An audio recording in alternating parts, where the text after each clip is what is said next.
अस्सलाम वालेकुम स्टूडेंट्स। आज हम डिस्कस करने जा रहे हैं बायोलॉजी के chapter nervous coordination and chemical coordination. बच्चे उसकी साइड बॉक्स इन्फॉर्मेशन को डिस्कस करने जा रहे हैं, scientific debates. First of all बच्चे हम बात करें लेवल्स ऑफ स्पाइनल कॉर्ड। तो बच्चे जो स्पाइनल कॉर्ड है उसके वर्टिब्रा को 5 ग्रुप्स के अंदर डिवाइड करते हैं। टोटल वर्टिब्रा बच्चे कितने होते हैं? 33। फर्स्ट हमारे पास आ जाते हैं बच्चे सर्विकल वर्टिब्रा, कितने होते हैं? 7। थोरेसिक वर्टिब्रा कितने होते हैं? 12। Lumbar vertebra 5।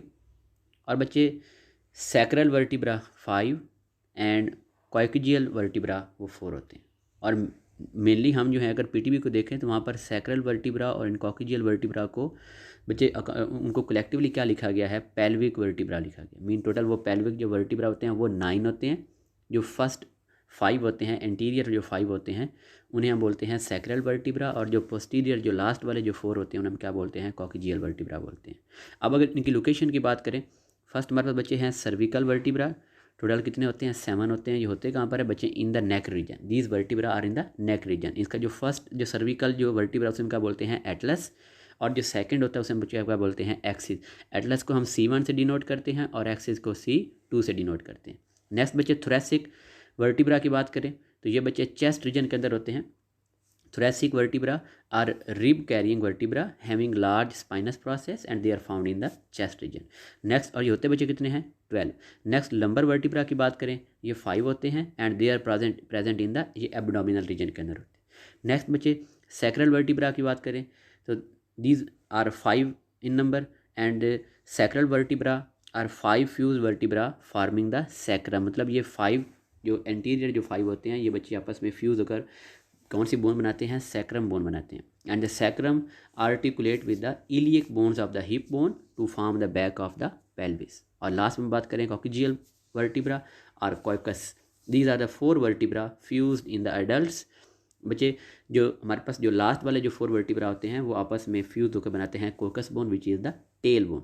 And sacral and coccygeal vertebra are together called the pelvic vertebra. मतलब इनको हम कलेक्टिवली पेल्विक वर्टिब्रा भी बोलते हैं। यहाँ पर डायग्राम में बच्चे देखें तो फर्स्ट ऑफ ऑल हमारे पास ये सर्विकल वर्टिब्रा है। देखें ये फर्स्ट को हम एटलस बोलते हैं और सेकंड को एक्सिस बोलते हैं। उस और ये टोटल 7 है। उसके बच्चे ये थोरेसिक वर्टिब्रा 12 हमारे पास आ जाते हैं, लंबर 5 हैं और ये सैक्रम बच्चे 5 और कोइकस जो टेल बोन होती है वो लास्ट 4 की फ्यूजन से बनती है। नेक्स्ट बच्चे हम बात करें रिसेप्टर्स की बात करें तो ऑर्गेनिजम्स के जो बच्चे इंटरनल ऑर्गन्स होते हैं उन इंटरनल ऑर्गन्स की जो मैकेनिकल कंडीशन है उनको भी कुछ रिसेप्टर रिस्पॉन्ड करते हैं। हम एग्जांपल की बात करें तो बच्चे ह्यूमंस के अंदर जो स्टोमक जो वाल होती है उसके अंदर रिसेप्टर मौजूद होते हैं which may be concerned with the arousal of the hunger. इस तरह टेट्रापोड्स की बात करें तो बच्चे उनकी कैरोटिड आर्टरीज और एओर्टिक आर्टरीज उनके अंदर स्ट्रेच रिसेप्टर्स होते हैं जो वहाँ पर ब्लड प्रेशर को मेंटेन करते हैं। इस तरह बच्चे ending with similar properties are found in the branchial vessels of the fishes. और बच्चे जो वर्टिब्रेट्स होते हैं टेरेस्ट्रियल वर्टिब्रेट्स उनके अंदर जो ग्राउंड की वाइब्रेशन को वो डिटेक्ट करते हैं। जैसे हम कभी जब मतलब कि कोई ज़लज़ला वगैरह आता है या जब आप कभी आटा पिसवाने गए हों तो वहाँ पर बच्चे ना वो जो ज़मीन होती है वो वाइब्रेट कर रही होती है। तो वो जो ग्राउंड की वाइब्रेशन है उनको वो कैसे डिटेक्ट होती हैं? एक्चुअली होता है कि हमारे बच्चे जो जॉइंट्स होते हैं उन जॉइंट्स के अंदर वो रिसेप्टर मौजूद होते हैं। उन रिसेप्टर काम क्या होता है कि ग्राउंड की वाइब्रेशन को डिटेक्ट करना। नेक्स्ट बच्चे हम ये न्यूरॉन की टाइप्स की बात करें, unipolar neuron, bipolar neuron and multipolar neuron. आपको बताया था कि जो सेंसरी न्यूरॉन होते हैं उन्हें हम यूनिपोलर न्यूरॉन बोलते हैं। और बच्चे जो यूनिपोलर न्यूरॉन होते हैं उनसे जस्ट एक सिंगल प्रोसेस वो बच्चे निकल रहे होते हैं और उसको हम बोलते हैं एक्सोन। मीन जो यूनी जो पोलर न्यूरॉन होते हैं उनके पास एक सिंगल प्रोसेस होता है एक्सोन। लेकिन एक्चुअली होता क्या है कि बच्चे जो एक्सोन होता है ये सेल बॉडी से बोथ साइड के अंदर क्या हो जाता है? ऐसे एक्सटेंड हुआ होता है। ये डिवाइड टू पार्ट्स के अंदर डिवाइड होता है। ये इसकी बच्चे सेल बॉडी है। अब ना इसके होता ये एक ही एक्सोन है लेकिन ये 2 पार्ट्स के अंदर डिवाइड हो गया। याद करें सेंसरी न्यूरॉन। अब बच्चे इस हमने कहा था कि इसका जो एक पोर्शन लेट्स सपोज नीचे वाला ये इसको हम एक्सोन बोलेंगे। ये उस नर्व इम्पल्स को सेल बॉडी से अवे लेकर जा रहा है। और इस ऊपर वाले पोर्शन की बात करेंगे तो इसमें बोलते हैं डेंड्रोन। और ये जो डेंड्रोन होता है बच्चे ये स्ट्रक्चरली तो एक्सोन से मिलता है लेकिन इसको हम डेंड्रोन जस्ट क्यों कह रहे हैं, क्योंकि ये नर्व इम्पल्स को टुवर्ड सेल बॉडी कंडक्ट करके लेके आ रहा है, इस वजह से इसे हम डेंड्रोन बोलते हैं। वैसे ये स्ट्रक्चरली किससे मैच कर रहा है, एक्सोन से, क्योंकि बच्चे एक्चुअली एक्सोन ही ने तो डिवाइड होकर ये बच्चे इसके 2 पार्ट्स बनाए हैं सेल बॉडी की बोथ साइड पर। बाईपोलर बच्चे न्यूरॉन की बात करें तो बाईपोलर न्यूरॉन होते हैं बच्चे, उनके अंदर 2 प्रोसेस होते हैं। Cell body is located between 2 process, उनके अंदर एक एक्सोन होता है और एक डेंड्राइट होता है। For example retina of the आई।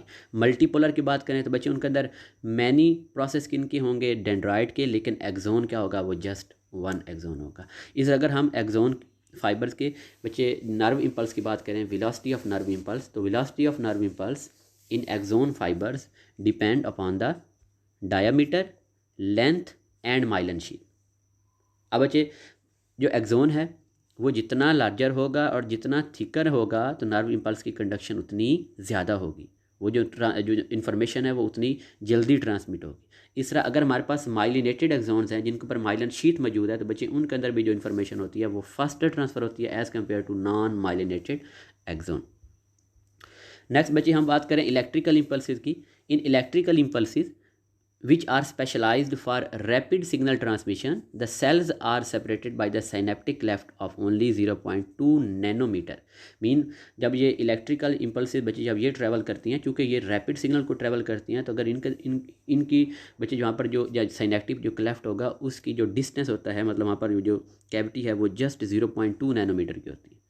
अब इसका डिस्टेंस मतलब इसका साइज़ इतना कम क्यों होता है, so that an action potential arriving at the presynaptic side of the cleft can sufficiently depolarize the postsynaptic membrane to directly trigger its action potential। मतलब मुझे देखो ये प्रीसाइनेप्टिक मेम्ब्रेन है, ये आगे पोस्ट साइनेप्टिक मेम्ब्रेन है, बिल्कुल डिस्टेंस इनके दरमियान कम होता है, साइनेप्टिक क्लेफ्ट जस्ट 0.2 नैनोमीटर, ताकि जो बच्चे जो एक्शन पोटेंशियल है जैसे ही वो प्री साइनेप्टिक मेम्ब्रेन के पास आए तो वो डायरेक्टली जो है वो पोस्ट साइनेप्टिक मेम्ब्रेन के अंदर एक्शन पोटेंशियल को डायरेक्टली क्या कर दे, ट्रिगर कर दे, और वो आगे नर्व इम्पल्स भी आगे वो मूव करती जाएगी, सॉरी इलेक्ट्रिकल इम्पल्स। नेक्स्ट बच्चे हम बात करें effect of nerve gas as an inhibitor of acetylcholinesterase enzyme. बच्चे ये थोड़ा समझने वाला है। अब देखें एसिटाइल कोलाइन बच्चे हमारे पास ये एक न्यूरोट्रांसमीटर है जो केमिकल मैसेंजर के तौर पर काम करता है, और इस एसिटाइल कोलाइन को तोड़ने वाला, ब्रेक करने वाला एक एंजाइम होता है जिसे हम क्या बोलते हैं, एसिटाइल कोलाइन एस्टिरेज एंजाइम। अब बच्चे एसिटाइल कोलाइन और इस एंजाइम, इन दोनों का फंक्शन क्या होता है कि ये मसल को कॉन्ट्रैक्ट और रिलैक्स करवाते हैं। अब एक्चुअली होता क्या है कि जब साइनेप्स होता है मसल और मोटर न्यूरॉन, उनके दरमियान जो साइनेप्स होता है बच्चे, जो साइनेप्टिक क्लेफ्ट होती है उसके अंदर जब एसिटाइल कोलाइन जो कि न्यूरोट्रांसमीटर, जब एसिटाइल कोलाइन रिलीज़ होगा साइनेप्स के अंदर, तो बच्चे इसने मसल की कॉन्ट्रैक्शन करवानी है, और फिर जब मसल की कॉन्ट्रैक्शन हो जाएगी, अब मसल ने रिलैक्स होना है, तो मसल रिलैक्स कब होगा, जब ये एसिटाइल कोलाइन ये ब्रेक होगा। इसको ब्रेक कौन करेगा, एक एंजाइम ब्रेक करेगा जिसका नाम क्या होता है, acetylcholinesterase enzyme. Mean first of all acetylcholine release हुआ, न्यूरोट्रांसमीटर साइनेप्स के अंदर रिलीज़ हुआ, उसके रिलीज़ होने की वजह से मसल कॉन्ट्रैक्ट कर गया। अब मसल रिलैक्स उस वक्त होगा जब वो एसिटाइल कोलाइन ब्रेक होगा। उस एसिटाइल कोलाइन को ब्रेक बच्चे किसने करना है, एंजाइम ने, एसिटाइल कोलाइन एस्टिरेज एंजाइम।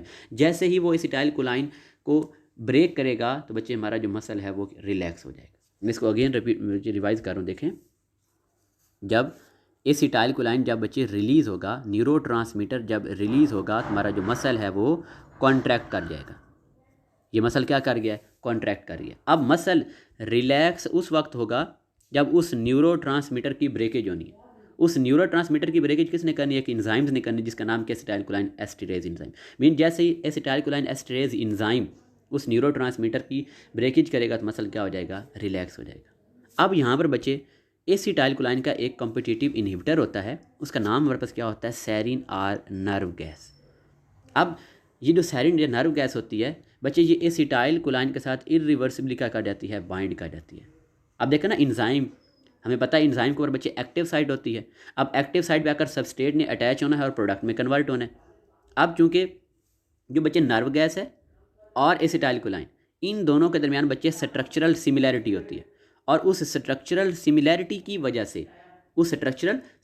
की वजह से अटैच होना था एसिटाइल कोलाइन ने, लेकिन सेरिन की भी चूंकि इसके साथ स्ट्रक्चरल सिमिलरिटी है, तो उस एक्टिव साइट पर जाकर कौन अटैच हो जाएगा, सेरिन अटैच हो जाएगा। बच्चे अगेन दोबारा सुने, जो इंजाइम है एसिटाइल कोलाइन एस्टिरेज इंजाइम, जिसने नॉर्मली एसिटाइल कोलाइन ने उसकी बाइंडिंग साइट पर अटैच होना था, उसको प्रोडक्ट में कन्वर्ट करना था, लेकिन अब क्या हुआ, अब उसका एक कम्पिटिटिव इनहिबिटर आ गया है जिसकी एसिटाइल कोलाइन न्यूरोट्रांसमीटर के साथ स्ट्रक्चरल सिमिलरिटी है। अब चूंकि इसकी स्ट्रक्चरल सिमिलरिटी है, तो बच्चे वो भी जाकर एसिटाइल कोलाइन एस्ट्रेज इंजाइम की एक्टिव साइट पर जाकर अटैच हो सकता है। अब अगर ये नर्व गैस या सेरिन बच्चे अगर ये जाकर उसकी एक्टिव साइट पर अटैच हो गया, तो बच्चे वो उस इंजाइम की एक्टिव साइट को ब्लॉक कर देगा, जिसकी वजह से अब एसिटाइल कोलाइन की ब्रेकिंग नहीं होनी। तो जब न्यूरोट्रांसमीटर की ब्रेकेज नहीं होगी तो वो मसल रिलैक्स नहीं होगा, वो मसल अपनी कॉन्ट्रैक्ट फॉर्म में ही रहेगा। और बच्चे अगर वो मसल था डायाफ्राम, अब अगर डायाफ्राम है वो कॉन्ट्रैक्ट हुआ, अब उसने रिलैक्स होना है लेकिन रिलैक्स नहीं हो पा रहा, क्यों, क्योंकि उस इंजाइम की एक्टिव साइट को आकर सेरिन ने ब्लॉक कर दिया। तो जब तक उस एसिटाइल कोलाइन जब तक उस न्यूरोट्रांसमीटर की ब्रेकेज नहीं होनी, तो डायाफ्राम ने रिलैक्स नहीं होना। तो फिर जो डायाफ्राम है वो अपनी कॉन्ट्रैक्ट फॉर्म में ही रहेगा। जब अपनी कॉन्ट्रैक्ट फॉर्म में रहेगा तो बच्चे उसकी वजह से फिर जो एयर है वो इन आउट मूव नहीं कर सकती, इसकी वजह से डेथ भी हो सकती है। And nerve gas are extremely toxic, a small droplet can kill a person and they exist both in the liquid and gaseous form. Next बच्चे हम बात करें सेरिब्रम की बात करें, cerebrum which is the largest part of forebrain. तो बच्चे cerebrum की सरफेस को हम बोलते हैं सेरिब्रल कॉर्टेक्स, और वो जो सेरिब्रल कॉर्टेक्स होती है वैसे बच्चे मैनी फोल्ड्स बनाती है, जो कन्वर्जेंस जो क्या बनाते हैं, ridges are gyri, singular gyrus, which are separated by grooves. बच्चे ये आपको नजर आ रही है, ये रिजिस, ये देखें, ये जो हमारे पास रिजिस है जिनका भी मैं बोल्ड कर रहा हूँ, ये रिजिस बच्चे इनको हम बोलते हैं गायरी। ये हमारे पास बच्चे रिजिस होती हैं जो सेरिब्रल कॉर्टेक्स फोल्ड करके जिनको बनाता है। अब बच्चे होता क्या है, अब इन रिजिस को दरमियान से सेपरेट किसने किया हुआ है, ग्रूव्स ने। ये देखिए, ये हमारे पास ये ग्रूव्स मौजूद हैं जिन्होंने इन रिजिस को दरमियान से क्या किया हुआ है, सेपरेट किया। मैं स्ट्रक्चर बच्चे अगेन ड्रा कर देता हूँ। देखें, जो है ना सेरिब्रल कॉर्टेक्स, उसने ये फोल्डिंग्स बनाई हुई, और फोल्डिंग बना के वो क्या बना रहा है, रिजिस आर गायरी बना रहा है। ये रिजिस हैं, ये देखें, ये रिजिस है। अब इन रिजिस को दरमियान से ये किसने बच्चे सेपरेट किया हुआ है, ये ग्रूव्स हैं। इन ग्रूव्स ने, ये देखें, ये रिजिस हैं, इन रिजिस को दरमियान से क्या किया हुआ है, सेपरेट किया हुआ है। अब ये ग्रूव्स बच्चे दो तरह के होते हैं कि जिन्होंने, ग्रूव्स क्या हैं कि जिन्होंने रिजिस को सेपरेट करना, ये दो तरह के होते हैं। एक बच्चे शैलो होते हैं और एक डीप होते हैं। जो शैलो ग्रूव होते हैं, मतलब शैलो ग्रूव जो इतने ज़्यादा डीप नहीं होते, उन्हें हम क्या बोलते हैं, सल्कस बोलते हैं। और जो डीप ग्रूव्स होते हैं, जो मतलब ज़्यादा डीपन होते हैं, उन्हें हम क्या बोलते हैं, बच्चे फिशर होते हैं। और हमें पता है बच्चे कि सेरिब्रल कॉर्टेक्स जो होता है, इसके बच्चे टू पार्ट्स होते हैं, एक लेफ्ट हेमिस्फीयर सेरिब्रल हेमिस्फीयर और एक राइट सेरिब्रल हेमिस्फीयर। तो लेफ्ट साइड और राइट साइड हेमिस्फीयर को दरमियान से बच्चे सेपरेट भी कौन करता है, longitudinal fissure which is a deep groove. Next बच्चे बात करें एसिनर सेल की बात करें, हमने कहा था पैंक्रियाज के अंदर बच्चे ये पैंक्रियाटिक एसिनर सेल्स होते हैं जो कि एक्सोक्राइन पैंक्रियाज का फंक्शनल यूनिट है। ये एक्सोक्राइन के तौर पर काम करते हैं बच्चे, ये पैंक्रियाटिक जूस को क्या करते हैं, सिक्रीट करते हैं। और इन एसिनर सेल्स का काम भी क्या होता है कि बच्चे उस पैंक्रियाटिक जूस को सिंथेसाइज करना, उसको स्टोर करना, और उस पैंक्रियाटिक जूस के अंदर डाइजेस्टिव एंजाइम्स को इनएक्टिव फॉर्म के अंदर सिक्रीट करना। और वो सिक्रीट किधर होते हैं, into the lumen of the acinus. ये एसिनस के स्पेलिंग गलत है, ACNUS, एसिनस, ये सिंगल सेल को बोलते हैं एसिनस सेल। उस एसिनस सेल के ल्यूमन के अंदर उस पैंक्रियाटिक जूस को बच्चे क्या करना है, सिक्रीट करना है। और उसके अंदर वो जो एंजाइम मेनली ट्रिप्सैनोजिन एंजाइम होता है, जिसने प्रोटीन की ब्रेकेज करवानी, तो वो ट्रिप्सैनोजिन अपनी इनएक्टिव फॉर्म में होता है। जब ट्रिप्सैनोजिन उसने कन्वर्ट होना है ट्रिप्सिन ने, और उसको इनएक्टिव से एक्टिव फॉर्म में बच्चे कौन कन्वर्ट कराता है, इंटेरोकाइनेज एंजाइम। इंटेरोकाइनेज एंजाइम आएगा जो ट्रिप्सिनोजिन को ट्रिप्सिन के अंदर कन्वर्ट करेगा। नेक्स्ट बच्चे हम बात करें पीनियल ग्लैंड की, तो पीनियल ग्लैंड किधर होता है, it is attach to the hypothalamus. ये हाइपोथैलेमस से अटैच होता है, और ये कौन सा हार्मोन रिलीज करता है बच्चे, मेलाटोनिन हार्मोन। और उस मेलाटोनिन हार्मोन का काम क्या होता है कि उसने डेली रिथम, जिन्हें हम सर्केडियन रिथम बोलते हैं, उनको इन्फ्लुएंस करना होता है, उनको कंट्रोल करना होता है। बच्चे जो डेली रिथम जैसे हमारा स्लीप वेक साइकिल है, ठीक है, या आपने वो प्लांट्स के अंदर पढ़ा होगा स्टोमेटा की ओपनिंग और क्लोजिंग है, तो उन सबको किसने कंट्रोल करना होता है, मतलब उधर प्लांट्स के केस में भी सर्केडियन रिथम होते हैं, इधर ह्यूमंस के केस में भी होते हैं। अब हमारे केस के अंदर जो हाइपोथैलेमस के अंदर वो जो ग्लैंड होगा उसके हार्मोन मेलाटोनिन ने अब ह्यूमंस के अंदर उन डेली रिथम्स को क्या करना है, उनको कंट्रोल करना है। अब बच्चे नेक्स्ट हम बात करें थाइमस ग्लैंड की। अब थाइमस ग्लैंड बच्चे किधर होता है, ये इधर चेस्ट के अंदर होता है, लंग्स के दरमियान में बच्चे ये जो हमारी यहाँ पर होती है ना स्टर्नम, उधर मौजूद रहता है ये एक थाइमस ग्लैंड, ये एक लिम्फॉइड में से। अब इस थाइमस ग्लैंड जो बच्चे है ये जो ड्यूरिंग चिल्ड्रन चाइल्डहुड, बचपन में मतलब ये लार्ज साइज़ का हो जाता है और ये मोस्ट एक्टिव हो जाता है। और बच्चे हमें पता है कि इसका मेनली काम क्या होता है कि टी सेल प्रोड्यूस करना, टी सेल की मैचुरेशन करना। अब देखें इस थाइमस ग्लैंड ने एक हार्मोन सिक्रेट करना है, उस हार्मोन का नाम क्या है, थाइमोसिन हार्मोन। अब होता क्या है कि जो लिम्फोसाइट होते हैं बच्चे वो बनते किधर हैं, बोन मैरो के अंदर। मीन वो जो लिम्फोसाइट होंगे फर्स्ट वो बोन मैरो के अंदर बच्चे क्या होते हैं, प्रोड्यूस होते हैं, ओरिजिनेट होते हैं, जनरेट होते हैं, और उन बोन मैरो के अंदर उनकी प्रोडक्शन के बाद उनकी जो प्रोसेसिंग है, उनकी जो मैचुरेशन है, वो बच्चे किसके अंदर होनी है, वो थाइमस ग्लैंड के अंदर होनी है। और वो किसने करवानी है, वो इस थाइमोसिन हार्मोन ने करवानी है। बच्चे अगेन सुन लें, थाइमस ग्लैंड का मेनली काम क्या होता है कि बच्चे ये टी लिम्फोसाइट की प्रोसेसिंग और मैचुरेशन करवाता है। पहले ये जो लिम्फोसाइट टी लिम्फोसाइट हैं, पहले ये बच्चे प्रोड्यूस होंगे बोन मैरो के अंदर, और उसके बाद ये आएंगे थाइमस ग्लैंड के अंदर। थाइमस ग्लैंड के अंदर थाइमोसिन हार्मोन मौजूद है जो इनकी प्रोसेसिंग भी करेगा और इनकी मैचुरेशन भी करेगा, और ये किसके अंदर कन्वर्ट हो जाएंगे, टी लिम्फोसाइट के अंदर। और ये हमारे लिम्फेटिक हमारे ये जो इम्यून सिस्टम होता है उसका ये पार्ट होते हैं। नेक्स्ट बच्चे हम बात करें अभी ये बात करें बच्चे थायराइड ग्लैंड के हार्मोन्स की बात करें। T4 जिसे हम क्या बोलते हैं, thyroxine tetra iodothyronine hormone, it is the major hormone. और बच्चे थायराइड ग्लैंड 90% कौन सा हार्मोन रिलीज़ करता है, T4। और T3 ट्राई आइडोथायरोनिन वो कितना प्रोड्यूस होता है, जस्ट 10%। लेकिन इनकी पोटेंसी की बात करें, इनकी पावर की बात करें तो बच्चे T3 is 4 time more powerful, more potent then the T4।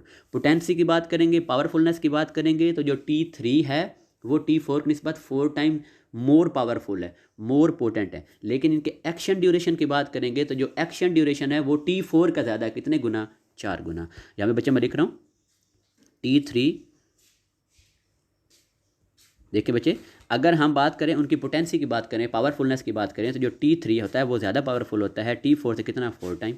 Action duration की बात करेंगे तो एक्शन ड्यूरेशन T4 का ज़्यादा होता है T3 की निस्बत, कितना, 4 टाइम। नेक्स्ट बच्चे ग्रेव्स डिजीज़ की बात करें, इसको लास्ट टाइम पढ़ भी चुके हैं। जो ग्रेव्स डिजीज़ है बच्चे एक ऑटो इम्यून डिजीज़ है, इसमें ऐसे फाल्टी एंटीबॉडीज़ प्रोड्यूस होंगे जो थायराइड ग्लैंड के सेल को भी इफेक्ट करती हैं।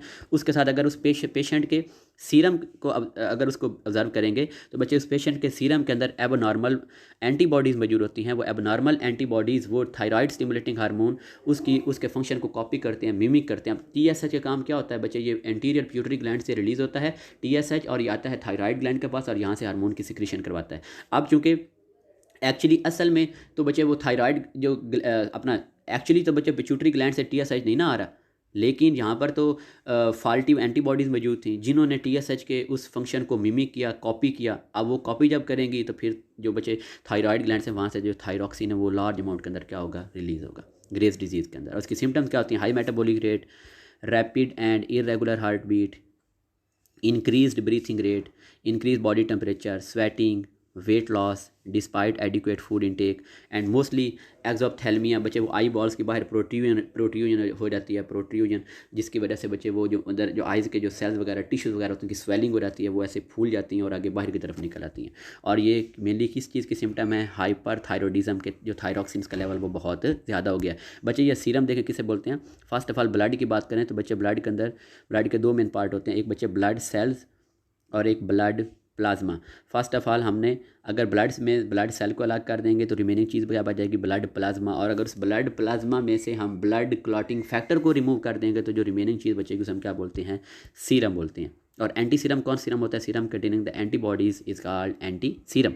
बच्चे नेक्स्ट हम बात करें, in 1902 Bayliss and Starling they prepared an extract from the duodenum. अब बच्चे इन्होंने ना ड्यूडिनम से एक एक्सट्रैक्ट प्रिपेयर किया और उस एक्सट्रैक्ट को इन्होंने इंजेक्ट किया ब्लड स्ट्रीम के अंदर। अब वो जो एक्सट्रैक्ट था वो ब्लड के थ्रू वो बच्चे वो मूव करके कहाँ पे आया, पेंक्रियाज के पास, और उसने पेंक्रियाज से पेंक्रियाटिक जूस की जो सिक्रीशन उसको क्या कर दिया था, स्टिमुलेट कर दिया था। और उन्होंने उस एक्सट्रैक्ट उस प्रोडक्ट का नाम क्या रखा था, सिक्रेटिन, जो कि एक्चुअली हार्मोन होता है। मीन उन्होंने ड्यूडिनम से पहले वो सिक्रेटिन हार्मोन को अलग किया।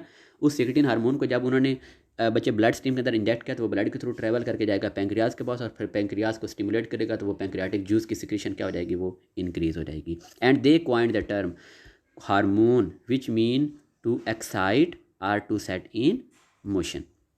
और बच्चे लास्ट में बात करें, under certain condition such as severe body such as severe blood loss exceptionally large amount of antidiuretic hormone are released causing a rise in the blood pressure। और इस एंटीडियूरेटिक हार्मोन का बच्चे अदर नेम पर्पस क्या होता है, vasopressin होता है। और याद रखना बच्चे, जो किडनी ट्यूब्यूल होते हैं उसके अंदर जो डिसेंडिंग जो लूप ऑफ फैनली होता है उसके अंदर जो वाटर की रीएब्जॉर्प्शन करवानी होती है वो भी किसका फंक्शन होता है, एंटीडियूरेटिक हार्मोन का। अगर ये हार्मोन प्रोड्यूस नहीं होगा तो बच्चे उस कंडीशन में क्या होगा कि डिसेंडिंग जो लूप है वहाँ से वाटर की रीअब्जॉर्प्शन नहीं होती, तो डाइल्यूटेड यूरिन प्रोड्यूस होता है, ग्रेटर थर्स्ट महसूस होती है, और उस कंडीशन को हम क्या बोलते हैं, डायबिटीज़ इंस्पाइडस बोलते हैं। और अगर ये हार्मोन बहुत ज़्यादा प्रोड्यूस हो जाए तो ये वाटर की बहुत ज़्यादा रीअब्जॉर्प्शन करवा देता है ब्लड के अंदर, तो जो यूरिन प्रोड्यूस होता है वो बहुत ज़्यादा कंसनट्रेटेड होता है। ओके स्टूडेंट्स, अल्लाह हाफिज़।